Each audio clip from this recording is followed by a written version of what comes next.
വീണ ഒരു തിയേറ്റർ മുഴുവൻ റിസർവ് ചെയ്ത് വെച്ചേക്ക ഹൃദയം കാണാൻ വേണ്ടിട്ട്. ഒറ്റയ്ക്ക് ഒരു തിയേറ്ററിൽ ഇരുന്നിട്ട് ഹൃദയം കാണാൻ. ഹൃദയം കണ്ടിട്ട് ഹൃദയം കൈവിട്ട് പോകുമെന്ന് നമുക്ക് നോക്കാല്ലേ. വീണ ഈ തമിഴ്നാട്ടിലൊക്കെ പഠിച്ച കാരണം ഭയങ്കര നൊസ്റ്റാൾജിയ എന്ന് പറയുന്നത്. ഞാൻ തമിഴ്നാട്ടിൽ പോയിട്ട് കോളേജിൽ പോലും പഠിക്കാത്ത തന്നെ അങ്ങനത്തെ പ്രശ്നമൊന്നുമില്ല.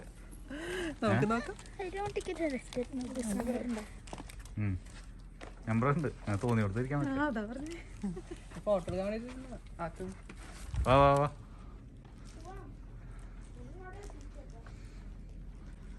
ഇങ്ങനെ കേറി കേറി കേറി കേറി പോവാ. എന്തിനാ അതൊക്കെ കുത്തിപ്പിടിച്ച് പഠിച്ചത്?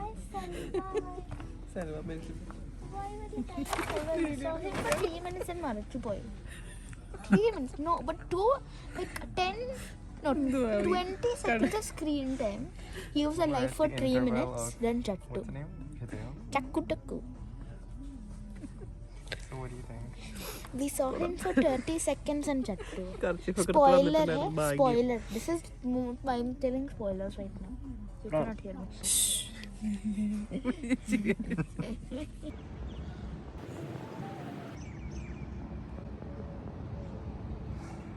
കണ്ണ് തുറക്കാൻ പറ്റുന്നില്ലേ?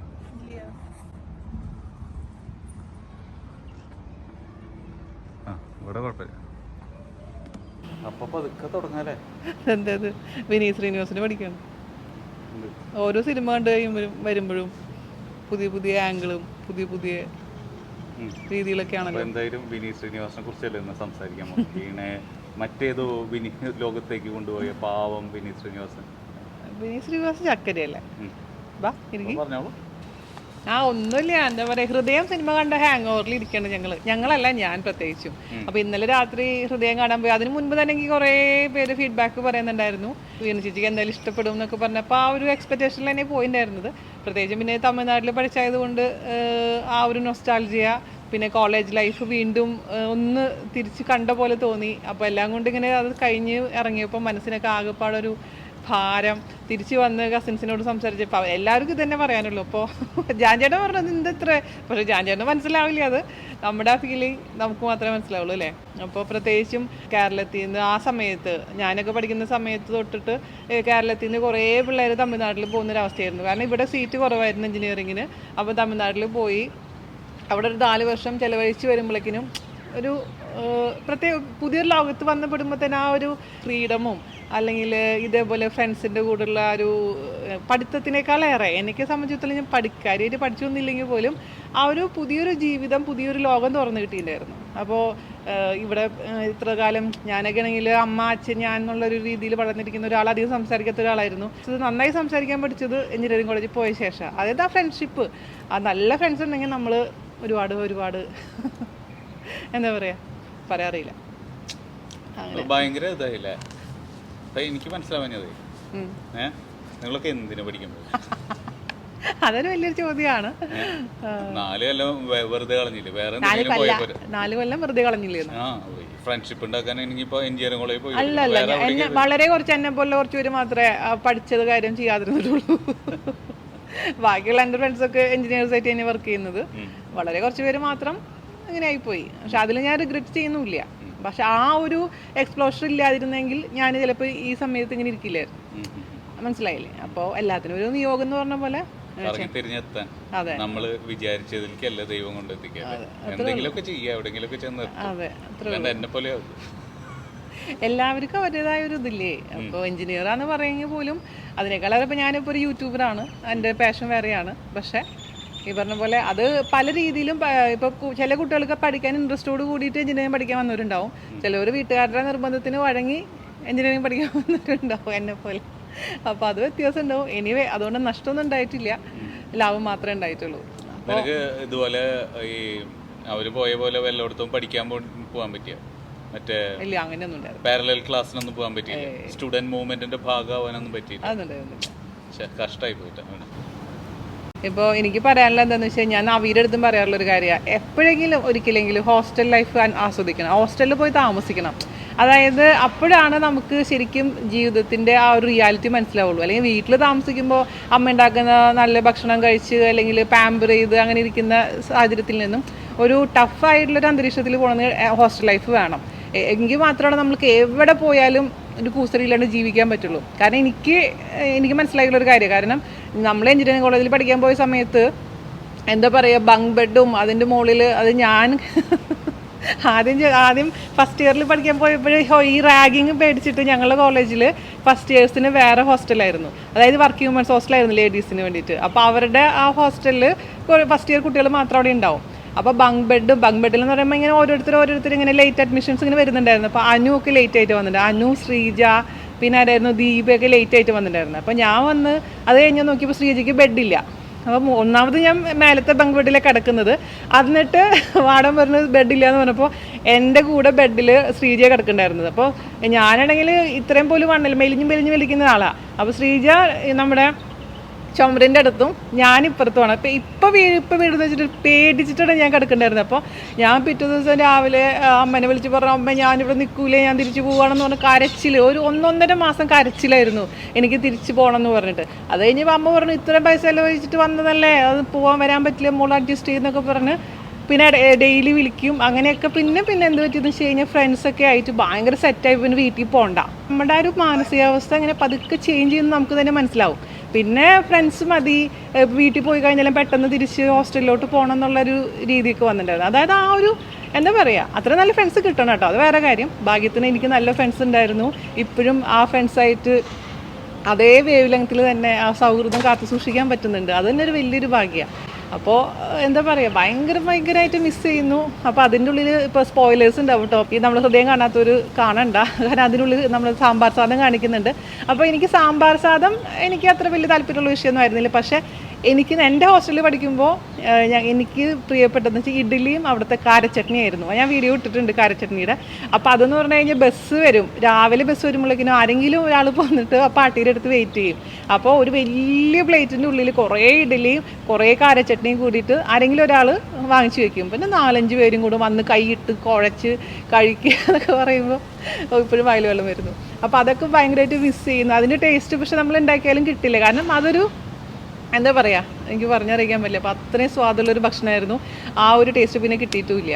പക്ഷേ ബാക്കിയുള്ളതൊന്നും വലിയ ഗുണമൊന്നും ഉണ്ടായിരുന്നില്ല. പിന്നെ മെസ്സിൽ ഞങ്ങൾ ഫസ്റ്റ് ഇയർ കഴിഞ്ഞിട്ട് കോളേജിൽ മറ്റേ കോളേജിൻ്റെ അടുത്തുള്ള ഹോസ്റ്റലിലോട്ട് മാറി. അവിടെ സീനിയേഴ്സൊക്കെ ഉണ്ടായിരുന്നു. ചെറിയ റാഗിങ്, വലിയ കാര്യമായിട്ടുള്ള റാഗിങ് ഒന്നും ഉണ്ടായിരുന്നില്ല. അപ്പോൾ ഇതേപോലെ മെസ്സിൻ്റെ അതിലൊരു ഭാഗം കാണിക്കുന്നുണ്ട്, മെസ്സിൻ്റെ ഭക്ഷണത്തിന് വേണ്ടി അടികൂടുന്നത്. പൊട്ട ഭക്ഷണമായിരുന്നു.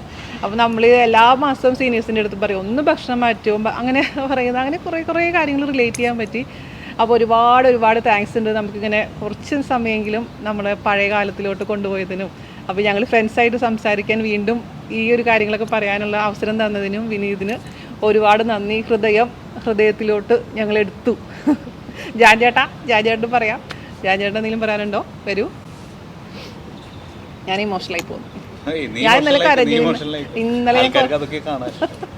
ഇന്നലെ ഞാൻ കുറേ കരഞ്ഞിട്ട് അവയൊക്കെ ഭയങ്കര കളിയാക്കലായിരുന്നു. എന്തിനാ നമുക്ക് കരയുന്നേ, ഇതിലെന്താ കരയാൻ മാത്രം. പക്ഷെ അതൊന്നും അവർക്ക് മനസ്സിലാവില്ല. അതുകൊണ്ട് ഞാൻ പറഞ്ഞു, അവ എന്തായാലും ഹോസ്റ്റലിൽ പഠിക്കണം. പ്രൊഫഷണൽ കോളേജിൽ പഠിക്കാൻ പറ്റിയില്ലെങ്കിൽ അറ്റ്ലീസ്റ്റ് ഹോസ്റ്റലിൽ നിന്ന് കഴിഞ്ഞാൽ മാത്രം ആ ഒരു ക്ലോസ് ആയിട്ടുള്ള റിലേഷൻസ്, പ്രത്യേകിച്ച് ഫ്രണ്ട്ഷിപ്പ് മനസ്സിലാക്കാൻ പറ്റുള്ളൂ.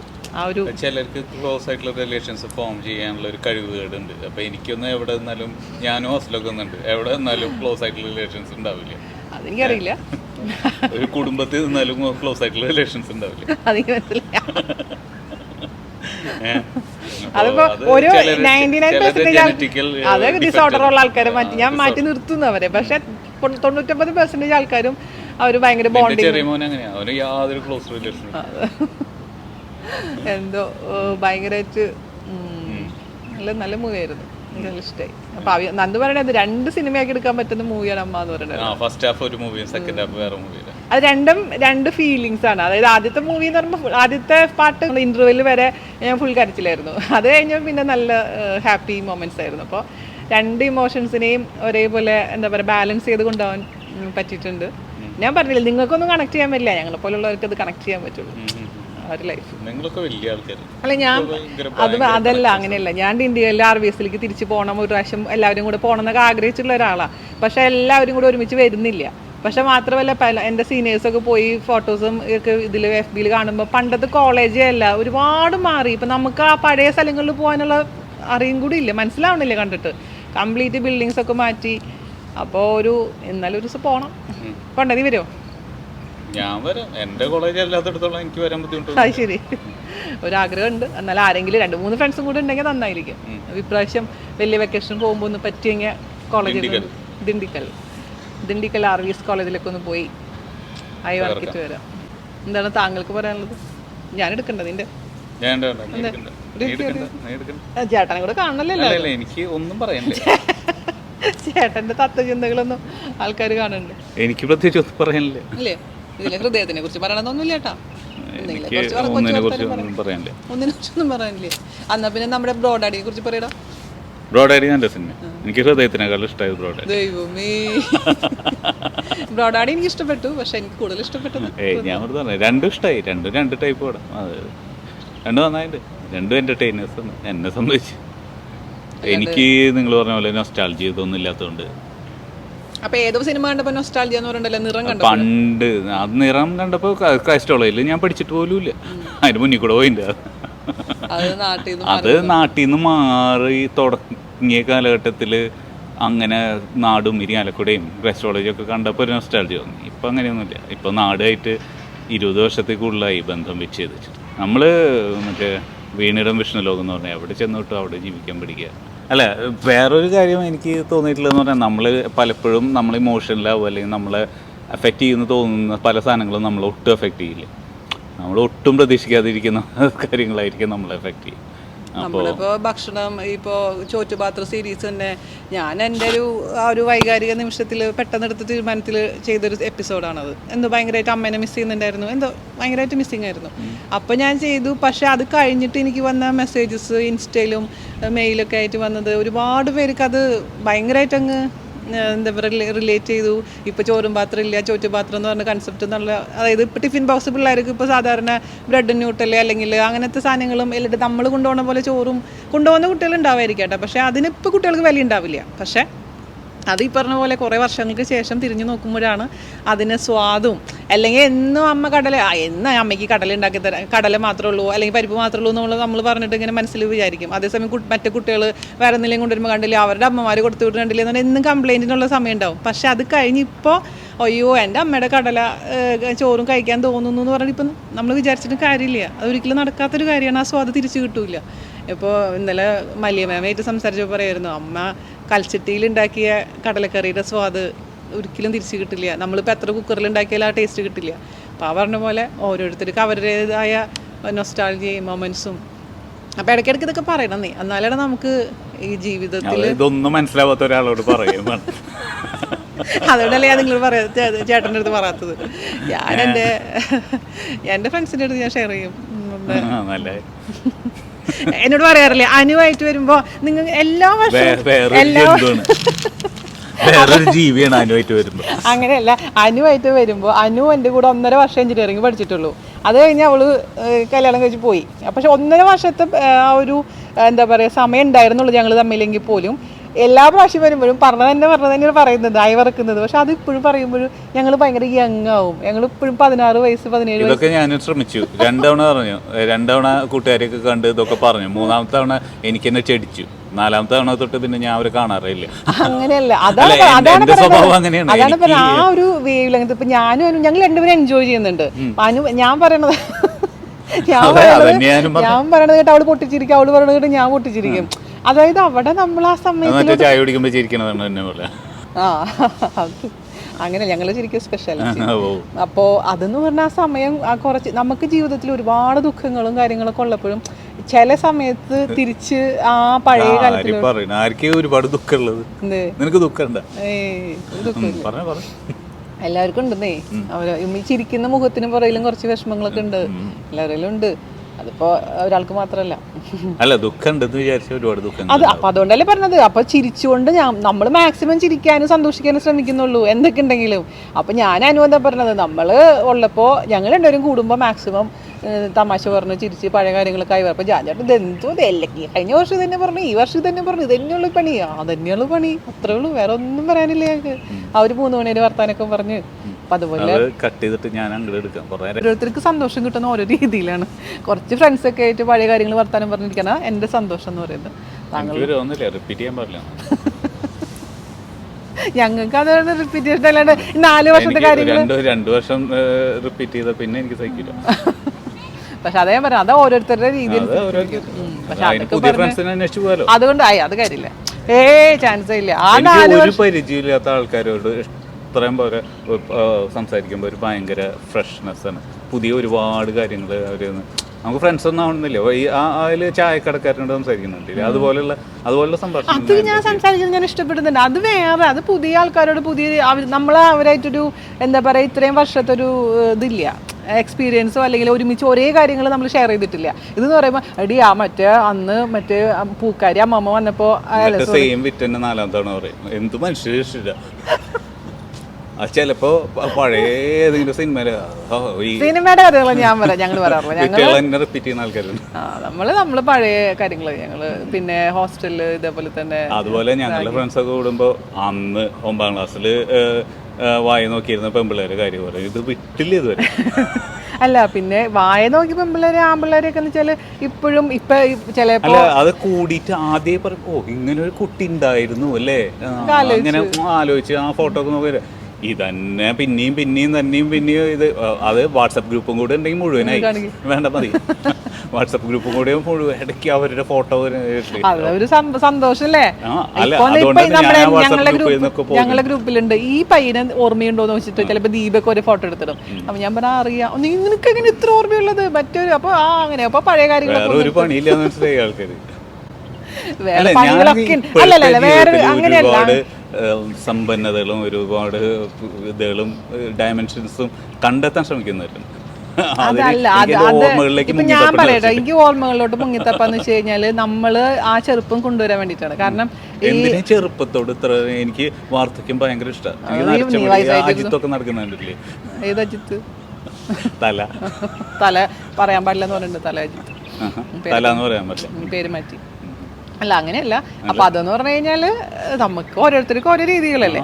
അല്ല ഞാൻ പറഞ്ഞ ചെറുപ്പം നിലനിർത്താൻ എന്തിനു പരിശ്രമിക്കുന്നത്? നമുക്ക് വയസ്സാവാൻ ശ്രമിച്ചൂടെ? നല്ല ഗ്രേസ്ഫുള്ളി ഏജിങ് എന്ന് പറയും. ആയിക്കൂടെ, അത് നമ്മൾ ആവുന്നുണ്ടല്ലോ. അങ്ങനെയല്ല പപ്പ. ഇപ്പൊ ഞാനതല്ല പപ്പ. ഇപ്പൊ നമ്മുടെ ഏജുള്ള ആൾക്കാര്, ഇപ്പൊ എനിക്ക് 42 വയസ്സാണ്. പക്ഷേ ചില ആൾക്കാർ നമ്മളെക്കാൾ യങ്ങായിട്ട് ഇരിക്കുന്നുണ്ടാവും കാഴ്ചയിലും. ചിലവർ കുറച്ച് ഓൾഡായിട്ട് ഇരിപ്പുണ്ടാവും. അപ്പോൾ അതെന്ന് വെച്ചാൽ ചിലവരുടെ കൺസെപ്റ്റ് എന്ന് പറഞ്ഞു കഴിഞ്ഞാൽ ഒരു പ്രായം കഴിഞ്ഞു, ഇനിയിപ്പോൾ എന്താണ് ജീവിതത്തിൽ ബാക്കി എന്താ, ഇനിയിപ്പോൾ ഇത്ര മുടി നരച്ചാൽ എന്താ, ഇതിന് മേക്കപ്പ് ചെയ്തില്ലെങ്കിൽ എന്തിനാ ഒരു ചവറ് പോലെ നടക്കുക, അത് കൺസെപ്റ്റ് ഒന്നുമില്ല. നമ്മൾ വൃത്തിയായി നടക്കുക. നമ്മൾ കാണുമ്പോൾ നമുക്ക് തന്നെ ഒരു സന്തോഷം അങ്ങനെയല്ല ഞാൻ പറയുന്ന ആ രീതിയിൽ സെൻസിലെടുക്കുക. ഞാൻ പറയാം വൃത്തിയായിട്ട് പൊള്ളുന്നുണ്ടല്ലേ. അങ്ങനെയല്ല പറയാം, എനിക്ക് ഇത്ര വയസ്സായില്ല, ഇനി എന്തിനാ ബാക്കി അല്ല ഞാൻ പറഞ്ഞു വെച്ചാൽ നമ്മളുടെ കൂട്ടുകാരായിട്ട് കുറച്ചു നേരം സ്പെൻഡ് ചെയ്യുമ്പോൾ ഒരു പോസിറ്റീവ് എനർജി തന്നെയാണ്, അതിനൊരു സംശയവും ഇല്ല. ഞങ്ങൾക്ക് കുഴപ്പമില്ല, താങ്കൾക്ക് ഇപ്പൊ എന്താ കുഴപ്പം? ഞങ്ങൾ വിളിക്കാറുണ്ടാ? ഞങ്ങൾ വർത്തമാനത്തിൽ പങ്കുകൊള്ളാൻ പറഞ്ഞ് വിളിക്കാറില്ലല്ലോ. ഇപ്പൊ കഴിഞ്ഞ കൊറോണ സമയത്ത് സൂം മീറ്റ് വെച്ചിട്ടുണ്ടായിരുന്നു. ഞങ്ങള് എല്ലാവരും ഉണ്ടായിരുന്നു, 8 പേരും പങ്കെടുത്തൊരു സൂം മീറ്റ് ആയിരുന്നു. പറഞ്ഞത് തന്നെയാണ് പറയുന്നത്. പക്ഷെ നമ്മൾ ആ സമയം ഒരു മണിക്കൂർ നിങ്ങളൊക്കെ അന്ന് ഫോട്ടോ വീഡിയോ എടുത്തില്ലേ? ഇപ്പോഴും ഒരു പ്രാവശ്യം വീണ്ടും ചെയ്യണം. അതൊരു എക്സ്പീരിയൻസ് ആണ്. അത് പറഞ്ഞാൽ മനസ്സിലാവൂല താങ്കളെ പോലുള്ള ആൾക്കാർ കൊണ്ടുപോകാനാണ് ഹൃദയം കൊണ്ട്. അതെ, ഹൃദയം. അപ്പൊ ഹൃദയം കാണാത്തൊരു എന്തായാലും വിജയിച്ചു.